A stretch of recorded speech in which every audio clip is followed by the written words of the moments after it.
அருமையான ஒரு கருவாடு தேங்காய் குழம்பு எப்படி செய்யலான்னு பார்க்கலாமா? எண்ணெய் சூடானதுக்கு பிறகு கடுகு, பெருஞ்சீரகம், வெந்தயம் போட்டு நல்லா பொரிய விட்டு,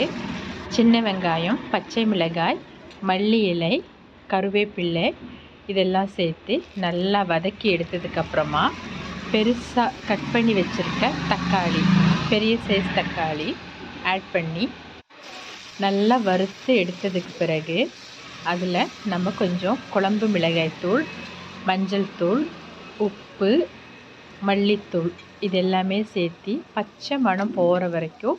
நல்லா வறுத்து, தேங்காய் அதில் ஆட் பண்ணி அதையும் கொஞ்சம் வறுத்து, அதுக்கு பிறகு அவசியத்துக்கு தண்ணி சேர்த்து ஒரு கொதி வந்த பிறகு